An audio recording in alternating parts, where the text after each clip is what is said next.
Market and investments are going to be. Sanjeev Prasad, MD and Co-Head Kotak Institutional Equities, joins in on the show right now. Sanjeev, hi, morning. Great to be speaking with you.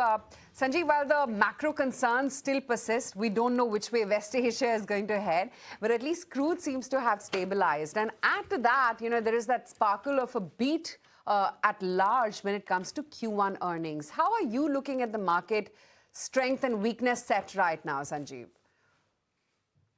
I would say the setup is a lot better, both from a macro perspective and from a bottom-up micro perspective. If I look at the macro, despite the Strait of Hormuz being blocked for so long, crude prices are in very reasonable territory. Of course, if the strait continues to be blocked for another few months, then we will have some repercussions in terms of higher prices. But for now, the hope is the peace treaty and a more durable one will get implemented in the next few weeks.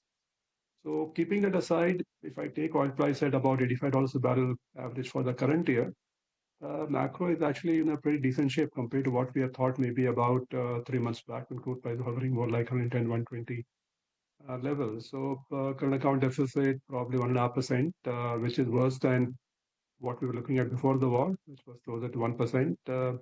But having said that, the BOP pressures are off given the fact that capital flows have improved significantly after the measures taken by the government and RBI.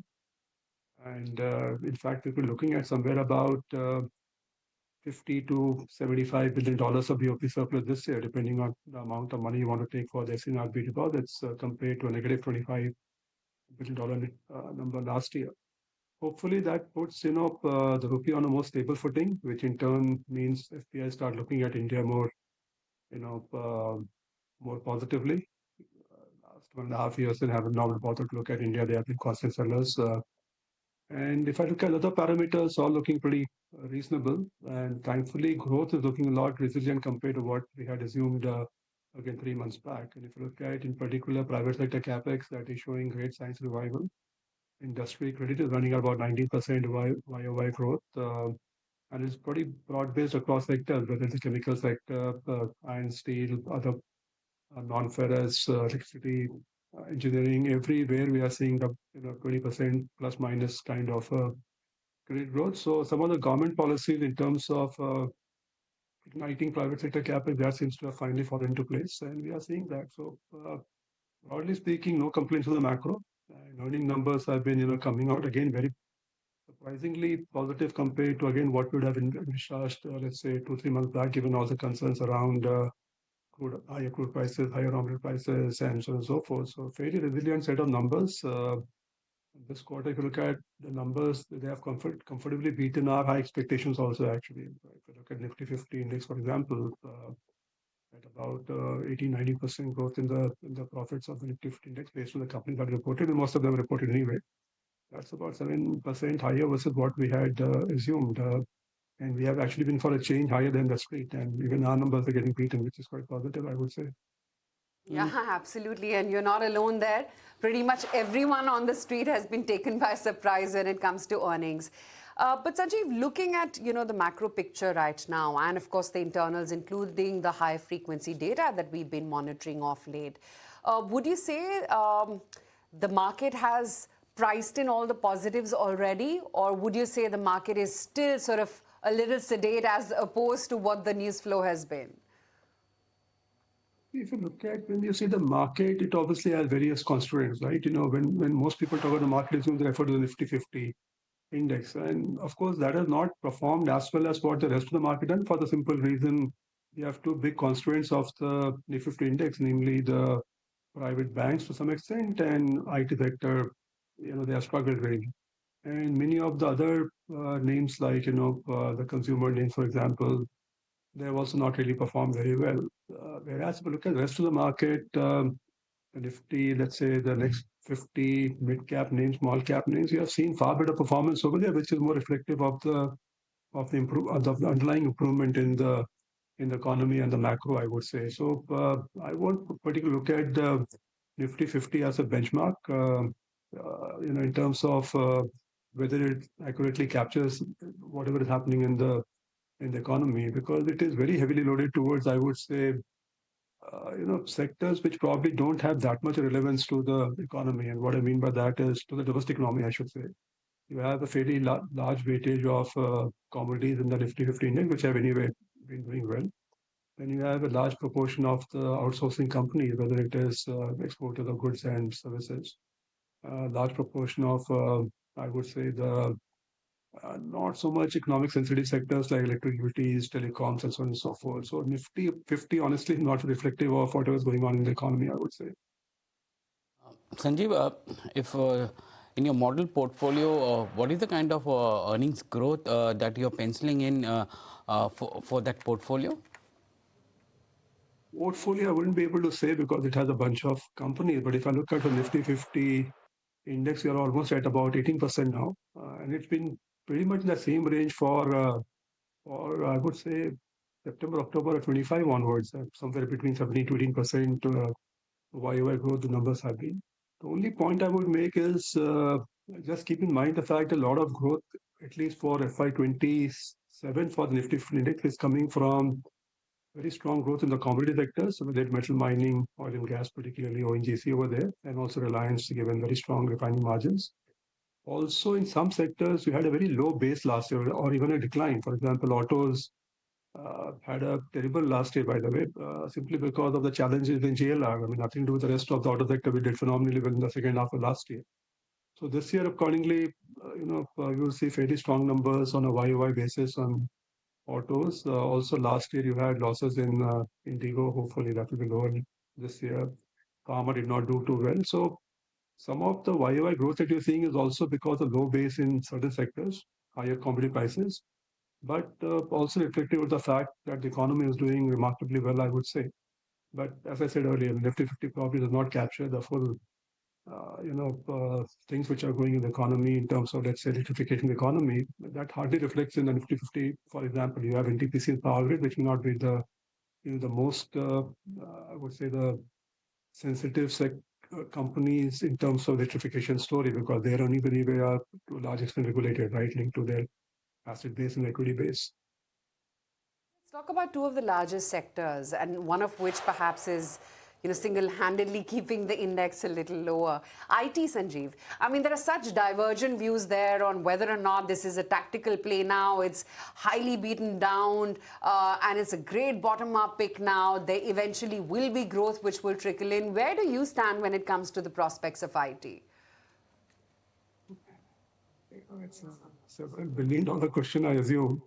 But we have been underweight on the sector for a while now, and the concern is twofold, I would say. One is the fact that AI and its implications will play out in the medium term in terms of whatever impact it will have on the IT service companies. But in the short term, anyway, you have a challenge of IT budgets in a way getting realigned towards more spending on hardware, given the sharp increase in chips and hardware costs, also on tokens. And to some extent, many of the enterprises that are consumers or customers of the IT service company, they are postponing a lot of discretionary spending.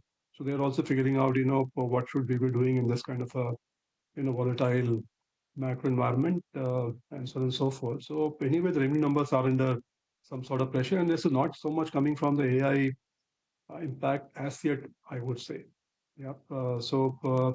Most of the IT service companies, if I look at the tier one companies, we're looking at very modest growth this year and with some acceleration next year, but it is still in sub 5% kind of a top line growth both for FY27 and 28. Then it becomes very hard to argue for very high multiples in that case. So versus history, maybe the multiple looking a lot better at, let's say, 15 times plus minus for most of the Indian IT services companies. But 15 is also, in a way, building in a decent amount of growth. 15 effectively means a lot of growth in perpetuity. So that is one part. The second part is the medium term. What does AI mean for all these companies in terms of the impact on pricing to start with? And clearly, it will have some sort of a deflationary impact, whether it is a few percentage points or more, only time will tell. And my bigger concern, which I don't know how to get my head around it, and I think the street is also probably not really focused on that aspect, is the margin pressure which will inevitably come. If I look at the models and assumptions, it seems like most people are working with some deflation in pricing, which means, versus, let's say, a high single digit assumption, which were there earlier, maybe 2, 3 years back. We're down to maybe mid-single digit kind of numbers for a long time, and more or less steady margins. I'm not too sure. This is probably the worst case situation which could possibly play out for the IT service company. It could be worse between a combination of maybe far higher deflation in pricing and its resultant negative impact on margin. So I think the margin pressure is probably something which the street is not really focused on as yet.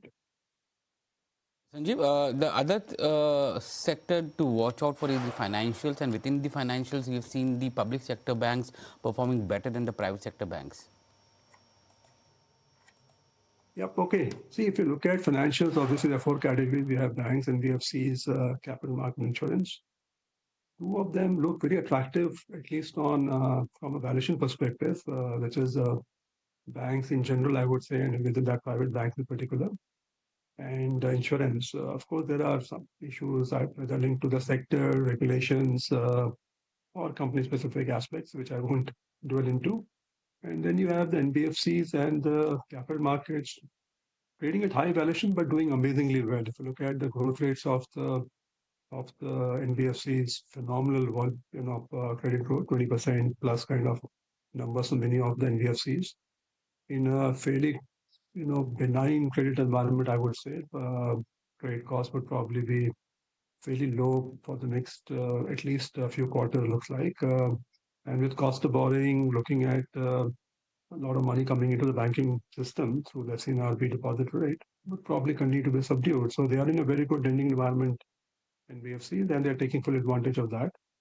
Capital markets, anyway, continue to do well. Simple compounding story for the AMCs, the asset managers. Over there, yes, valuations are on the higher side. The higher side, when I say, most AMCs are trading at about 30 plus minus 1 year forward P. But again, fairly steady compounding and high compounders, not just 10, 20%. This could be more like 15 to 20% compounding for a while. Looks like. So you have on the one side, choice between a set of companies where valuation looking very attractive, and then you have a other set of companies where valuation may be on the higher side, but growth is looking fairly solid and sustainable for the time being.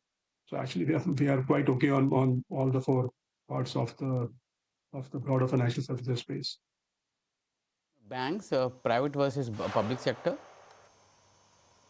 Yeah, again, it's your choice in the sense, in the short term, credit growth is anyway picking up, so not a problem.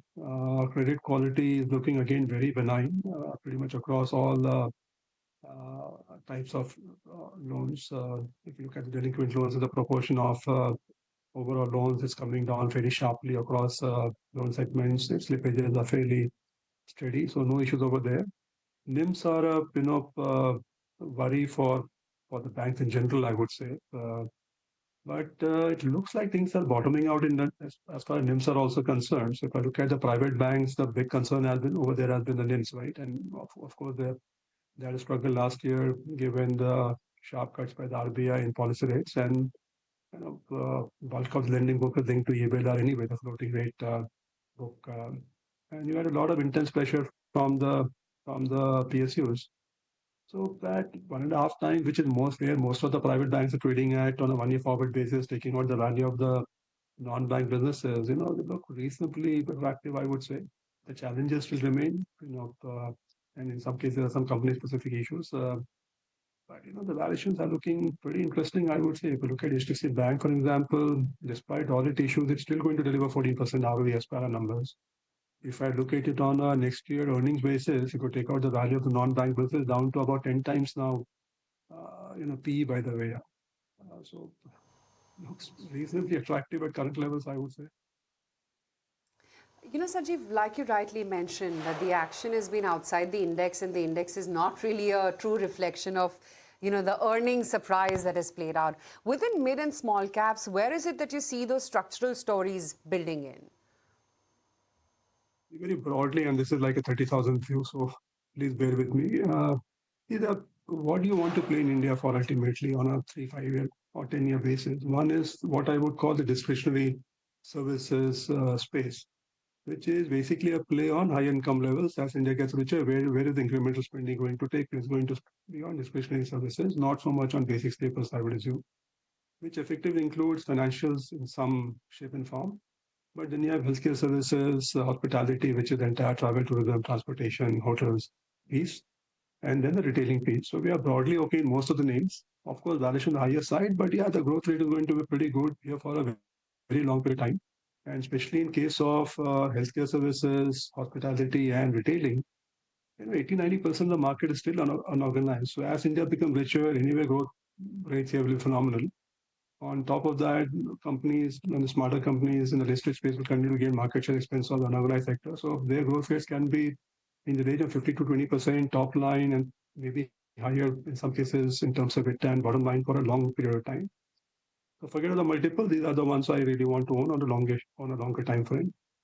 Then on the other side, the theme to play is the domestic manufacturing theme. Again, 30,000 feet view, but here you could include capital goods, CDMO, the entire electrification theme, electronics, and so on and so forth, and a lot of things happening.